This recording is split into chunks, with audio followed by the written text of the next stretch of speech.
নমস্কার সকলকে Utpal shade word চ্যানেলে স্বাগত। আমি উৎপল তোমাদের সাথে। আজকের ভিডিওতে আমি আলোচনা করব ক্লাস 8 এর লেসন 2 ইন্তিজার হোসেনের লেখা ক্লাউডস গল্পের প্রথম ইউনিটটিকে নিয়ে।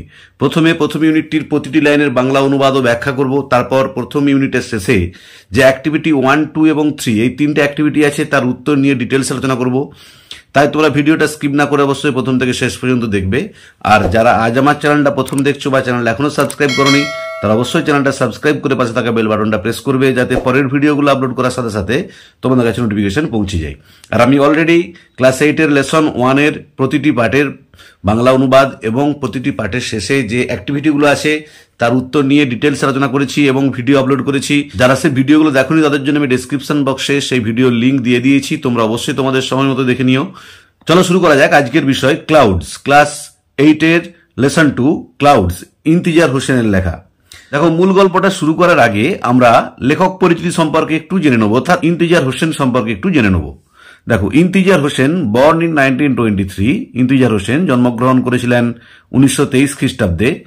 ইজ এ ফেমাস রাইটার, হন একজন বিখ্যাত লেখক ফ্রম পাকিস্তান, যে পাকিস্তান থেকে, মানে তিনি পাকিস্তানের একজন বিখ্যাত লেখক। হু রাইট শর্ট স্টোরিজ, যিনি লিখেছেন ছোট গল্প অ্যান্ড নোভেলস উপন্যাস ইন উর্দুতে, and also columns for newspaper in English, এবং এছাড়াও ইংরেজি দৈনিক সংবাদপত্রেও তিনি কলম লিখেন।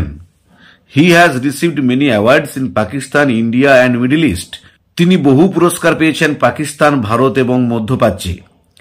The Seventh Door and Leaves are among his books translated into English. The Seventh Door এবং লিভস এই গ্রন্থগুলি ইংরেজিতে অনুদিত বা অনুবাদিত হয়েছে। His Urdu short story Badal has been translated as clouds. তার উর্দু ছোট গল্প বাদলটা ট্রান্সলেশন করা হয়েছে বা অনুবাদ করা হয়েছে ক্লাউডস নামে বাই রাকসান্দা জালিলের দ্বারা। The present text is it's edited version. বর্তমান পাঠ্যাংশটি হলো একটি সম্পাদিত অংশ বিশেষ, যে এই ক্লাউডসটা হলো ওই বাদল ছোট গল্পের একটা সম্পাদিত অংশ। দেখো, এরপর আমরা মূল গল্পে প্রবেশ করব। He wandered far in search of the clouds. সে মেঘের খোঁজে ঘুরে বেড়াচ্ছিল down winding paths and alleys, আঁকা বাঁকা গলিপথ দিয়ে। Till he reach the old mud hut, যতক্ষণ না সে পুরনো মাটির কুড়ে ঘরটিতে পৌঁছেছিল। দেয়ার হি টার্নড অন, সেখানে সে গিয়ে ঘুরল বা ধরল টু দ্য ডার্ট ট্র্যাক, ধুলোমাখা পথটা বা ধুলিময় পথটা। হি স, সে দেখেছিল এ গ্রাস কাটার, একজন ঘাসুড়ে মানে ঘাস কর্তনকারী, coming from the other direction, যে আসছিল অন্য দিক থেকে। A bundle of freshly cut grass, এক বোঝা সদ্য কাটা ঘাস, ব্যালেন্সড অন হিজ হেড, তার মাথার উপরে বসানো ছিল। হি স্টপড দ্য ম্যান, সে থামিয়েছিল মানুষটাকে, অ্যান্ড আস্কড, জিজ্ঞাসা করেছিল, have you seen the clouds there, তুমি কি ওখানে মেঘকে দেখেছ? ক্লাউডস, মেঘ। The grass cutter was amazed, ঘাসুড়েটা বিস্মিত হলো। অ্যাজ দো, যেন মনে হচ্ছিল, হি হ্যাড বিন আস্কড, তাকে জিজ্ঞাসা করা হয়েছিল দ্য মোস্ট পিকিউলিয়ার কোশ্চেন, সব থেকে অদ্ভুত প্রশ্ন। ইয়েস ক্লাউডস, হ্যাঁ মেঘ। হি ওয়াজ ডিসঅ্যাপয়েন্টেড, সে হতাশ হয়েছিল, টু সি দ্যাট, এটা দেখে যে the grass cutter was still mystified, ঘাসুড়েটা তখনও বিস্মিত, যে ঘাসুড়েটাকে বিস্মিত দেখে সে অবাক হলো। He walked on until he came upon a farmer, সে হেঁটে চলল যতক্ষণ না সে একজন কৃষকের কাছে পৌঁছালো, প্লাউইং হিজ ফিল্ড, যে তার জমিতে লাঙল দিচ্ছিল। হি আস্কড হিম, সে তাকে জিজ্ঞাসা করলো, তাকে বলতে কাকে না, ওই কৃষকটাকে, দ্য সেম কোশ্চেন, একই প্রশ্ন। কি দেখো প্রশ্নটা, did the clouds come here, মেঘ কি এখানে এসেছিল? দ্য ফার্মার টু, চাষিটাও, could not make sense of the question, প্রশ্নটির অর্থ বুঝতে পারল না, যে কি বলতে চাইছে, প্রশ্নটার বিষয়টা কি সেটা সে বুঝতে পারল না। ক্লাউডস, মেঘেরা, হি আস্কড, সে জিজ্ঞাসা করল। ইয়েস ক্লাউডস, হ্যাঁ মেঘ। He was asking after the clouds, সে মেঘেদের খোঁজ করছিল, লাইক এ ম্যান, একজন লোকের মতো করে, একজন মানুষের মতো করে, হু হ্যাজ লস্ট এ চাইল্ড, যে একজন শিশুকে হারিয়েছে, অ্যান্ড আস্ক ওয়েফেয়ারার্স, এবং জিজ্ঞাসা করছে পথিকদের, if they have seen a child wandering, যে তারা কোনো শিশুকে ঘোরাফেরা করতে দেখেছে কিনা।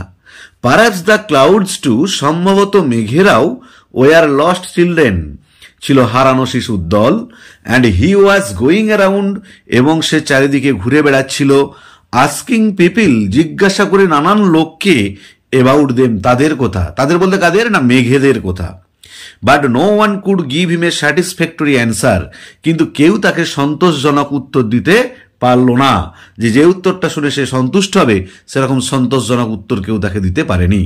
এবারে দেখো ওয়ার্ড নেস্ট, এখানে 3টে ওয়ার্ড দিয়ে আছে, তার অর্থগুলো দেখে নি। ট্র্যাক মানে পথ, রাস্তা, পিকিউলিয়ার মানে স্ট্রেঞ্জ, অদ্ভুত, আর ওয়েফেরার্স মানে হচ্ছে ট্রাভেলার্স, পথিক।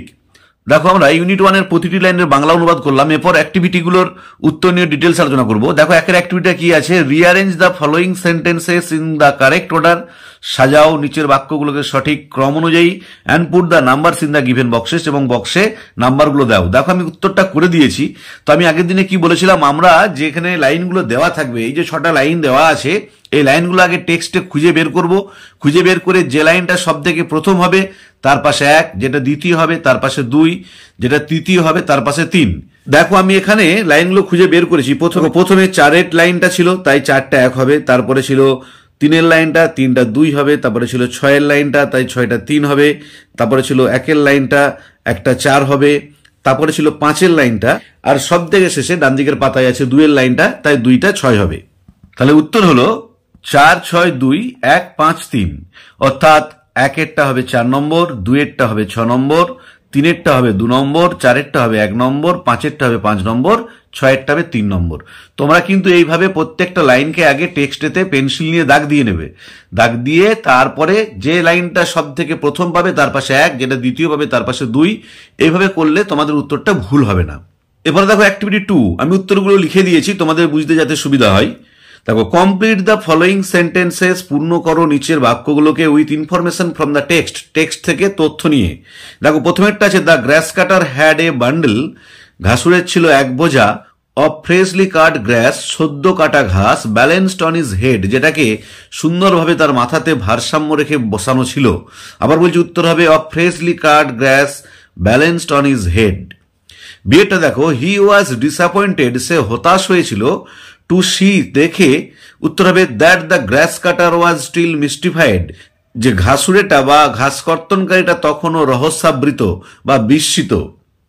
আবার বলছি উত্তর হবে to see that the grass cutter was still mystified. সেটা দেখো দ্য ফার্মার কুড নট, চাষিটা পারেনি, make sense of the question, প্রশ্নের অর্থটা বুঝতে। তাহলে উত্তর হবে make sense of the question, প্রশ্নের অর্থটা বুঝতে। ডিএটা দেখো he was asking for the clouds like, সে মেঘের খোঁজ করছিল মতো, কিসের মতো? A man who has lost a child, একজন মানুষের মতো যে একটা শিশুকে হারিয়েছে। তাহলে উত্তর হবে like man who has lost a child, একজন মানুষের মতো যে একটা শিশুকে হারিয়েছে। এবার দেখো অ্যাক্টিভিটি 3, অ্যাক্টিভিটি 3 কি বলা আছে? অ্যান্সার দ্য ফলোইং কোশ্চেন, নিচের প্রশ্নটার উত্তর দাও। But no one could give him a satisfactory answer, কিন্তু কেউ তাকে সন্তোষজনক উত্তর দিতে পারলো না। Why do you think no one could give him a satisfactory answer, কেন তুমি মনে করো যে কেউ তাকে সন্তোষজনক উত্তর দিতে পারেনি? তাহলে উত্তর লিখবে I think no one could give him a satisfactory answer because they could not make sense of his question. তাহলে আবার বলছি I think no one could give him a satisfactory answer, যে আমি মনে করি কেউ তাকে সন্তোষজনক উত্তর দিতে পারেনি, because they could not make sense of his question, তারা তার প্রশ্নের অর্থটা বুঝতে পারেনি। They could not understand his question, তারা তার প্রশ্নটা বুঝতে পারেনি। এটা হলো উত্তর। তাহলে আজকের ভিডিওতে আমরা ক্লাস 8-এর লেসন 2 ইন্তেজার হোসেনের লেখা ক্লাউডস গল্পটির প্রথম পার্টটির বা প্রথম ইউনিটটার প্রতিটি লাইনের বাংলা অনুবাদ করলাম, ব্যাখ্যা করলাম, এবং প্রথম ইউনিটের শেষে যে অ্যাক্টিভিটি 1, 2 এবং 3 আছে তার উত্তর নিয়ে ডিটেলসে আলোচনা করলাম। যদি ভিডিওটা ভালো লেগে থাকে অবশ্যই লাইক, শেয়ার ও কমেন্ট করে জানাবে। আর আমি অলরেডি একের লেসনের উপরে 3টে ভিডিও আপলোড করেছি, সেখানে প্রত্যেকটি পার্টের প্রতিটা লাইনের বাংলা অনুবাদ করেছি এবং প্রত্যেকটা অ্যাক্টিভিটির উত্তর নিয়ে ডিটেলস আলোচনা করেছি। যারা সে ভিডিওগুলো দেখোনি তাদের জন্য আমি ডেসক্রিপশন বক্সে সে ভিডিওগুলোর লিঙ্ক দিয়ে দিয়েছি, তোমরা অবশ্যই তোমাদের সময় মতো দেখে নিও। পরের ভিডিওতে আমরা পরের ইউনিটটির প্রতিটি লাইনের বাংলা অনুবাদ ও ব্যাখ্যা করব এবং তার শেষে যে অ্যাক্টিভিটিগুলো আছে তার উত্তর নিয়ে ডিটেলসে আলোচনা করব। ভালো থেকো, ধন্যবাদ, দেখা হবে পরের ভিডিওতে।